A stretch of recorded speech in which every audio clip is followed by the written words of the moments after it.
Membrane या कोशिका झिल्ली। ठीक है भाई, प्लाज्मा झिल्ली, कोशिका झिल्ली, डायग्राम एनसीईआरटी में है, याद रखना। प्लाज्मा झिल्ली की संरचना, मतलब पहली चीज तो प्लाज्मा झिल्ली की संरचना बताने में किसने काम किया था? सिंगर और निकोलसन ने। किसको वर्ष मालूम है भाई? सिंगर एंड निकोलसन ने किस वर्ष में किया था, कौन बताएगा? प्लाज्मा झिल्ली की संरचना सिंगर एंड निकोलसन, किसको याद है? 1972 में। कौन सा मॉडल दिया इन्होंने? तरल mosaic, fluid mosaic model. Plasma झिल्ली की संरचना को समझाने के लिए किस संरचना? सिंगर एंड निकोलसन का 1972 में फ्लूइड मोज़ेक मॉडल। नेक्स्ट, कौन सी कोशिका प्लाज्मा झिल्ली की संरचना के लिए सबसे उपयुक्त होती है? आरबीसीज। आरबीसीज सबसे उपयुक्त होते हैं। सबसे उपयुक्त किस लिए? कोशिका झिल्ली की संरचना के अध्ययन के लिए। कभी सोचा है बच्चों क्यों? कोशिका झिल्ली की संरचना को स्टडी करने के लिए सबसे उपयुक्त आरबीसी क्यों है? क्योंकि आरबीसी में ना तो केंद्रक है, ना कोई कोशिकांग है। आरबीसी के भीतर हीमोग्लोबिन है, बाकी जितनी भी रासायनिक संरचना होगी वो कोशिका झिल्ली की होगी। और एनसीईआरटी में दे रखा है, आरबीसी में प्रोटीन, आरबीसी झिल्ली में प्रोटीन 52 और वसा 40 दे रखा है। भाई एनसीईआरटी के सारे पॉइंट्स कहा था मैं कवर करवा दूंगा आप लोगों को, एक एक पॉइंट कवर करा दूंगा, छोड़ूंगा नहीं। अब मुझे एक चीज बताओ, आरबीसी की झिल्ली में प्रोटीन 52% है, वसा 40% है। दुनिया की हर कोशिका की प्लाज्मा झिल्ली में प्रोटीन और वसा इतने ही होंगे? हर प्लाज्मा झिल्ली, हर कोशिका झिल्ली में प्रोटीन और वसा का प्रतिशत यही होगा या अलग अलग होगा? भाई बताओ तो, यही होगा या अलग अलग होगा?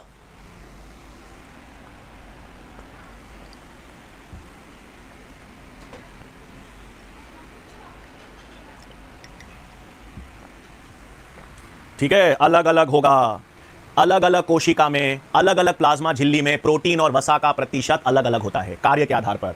यह सिर्फ आरबीसी झिल्ली में प्रोटीन और वसा का प्रतिशत है, हर अलग अलग झिल्ली में प्रोटीन और वसा का प्रतिशत अलग अलग होगा। याद रखना, याद रखना, अलग अलग होगा।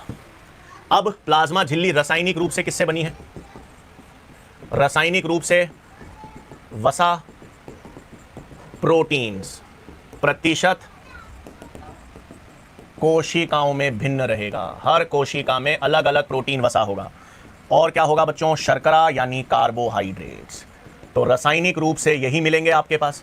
प्लाज्मा झिल्ली में रासायनिक रूप से वसा और प्रोटीन तो हैं, और वसा और प्रोटीन का प्रतिशत अलग अलग होगा, और शर्करा या कार्बोहाइड्रेट्स मिलेंगे। ठीक है, अब प्लाज्मा झिल्ली में वसा और प्रोटीन के लक्षण देखें करके। ठीक है, ये तो मैं बता चुका हूं, इसकी संरचना यूकैरियोट्स और प्रोकैरियोट्स में समान है। यूकैरियोट्स और प्रोकैरियोट्स में समान है। एक छोटा सा अंतर होता है बच्चों, कोलेस्ट्रॉल का।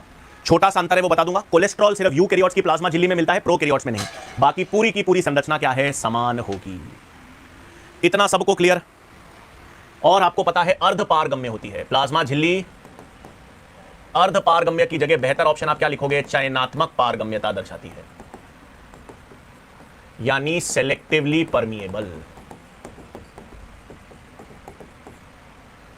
ठीक है, इतना पॉइंट सबको क्लियर है। प्लाज्मा झिल्ली के वसा और प्रोटीन्स की बात करेंगे बच्चों। अब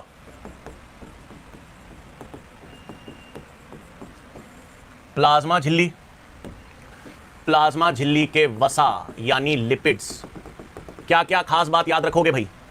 वसा के लक्षण क्या क्या ध्यान में रखोगे? प्लाज्मा झिल्ली के वसा में सबसे पहले तो द्विपरत होती है। प्लाज्मा झिल्ली के वसा किस रूप में पाए जाते हैं? द्विपरत के रूप में पाए जाते हैं। द्विपरत के साथ साथ वसा एम्फीफैटिक होते हैं।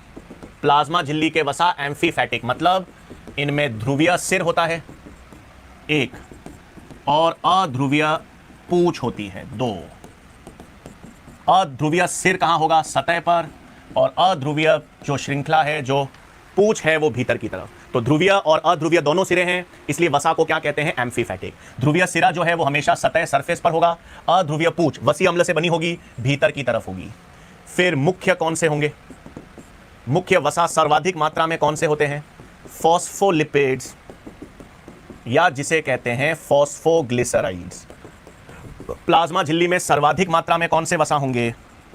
सर्वाधिक मात्रा में कौन से वसा? फॉस्फोलिपिड्स। उसके अलावा और क्या होंगे? ग्लाइकोलिपिड्स। उसके अलावा क्या होगा? कोलेस्ट्रॉल। अब मैंने आपसे कहा था कोलेस्ट्रॉल आपको केवल किस में मिलेगा? यूकैरियोट्स में। इतना सा अंतर है बच्चों, कोलेस्ट्रॉल का ही अंतर है, बाकी सेम संरचना है प्लाज्मा झिल्ली की, प्रोकैरियोट्स यूकैरियोट्स। कोलेस्ट्रॉल केवल यूकैरियोट्स में मिलेगा।